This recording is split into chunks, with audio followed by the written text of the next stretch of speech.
Oh, it's science. Oh, it's science. 5 books, 3 minutes, science!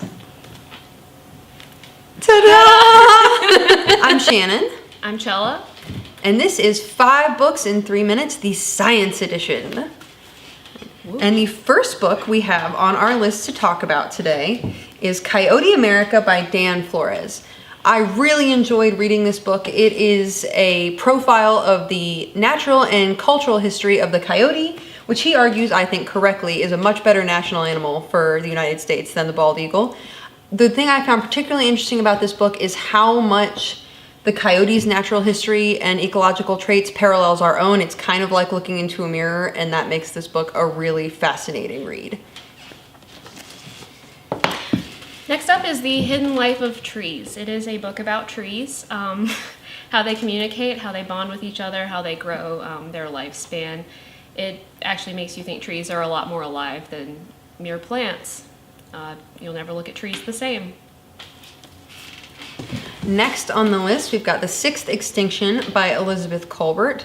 This is a fascinating exploration of the brink of humanity, and she does a great job in layman's terms of going back through the various extinction events that have taken place on the planet Earth and sort of paralleling that with how we may be causing the next one and what we can do about it.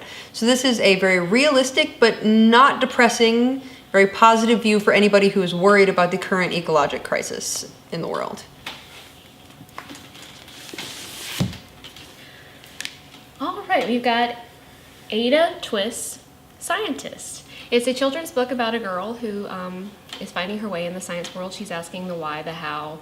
It makes children want to ask that question. I wish I had a book like this when I was a kid. And last but certainly not least for these science books is Lab Girl by Hope Jahren. I cannot say enough great things about this book. It is one of my favorite books I read in the last year. It is part exploration of plants and the botanical world, and it is done beautifully. And then the other part of it is a memoir of her experiences coming up in scientific academia as a woman. And I cannot say enough fantastic things about this book. She is hilarious. You will be thrilled reading it the entire time, and this is my pick for science book everyone should read this year. So this has been 5 books in 3 minutes with Shannon and Chella. Peace. Yeah. Oh, it's science. Oh, it's science. 5 books, 3 minutes, science.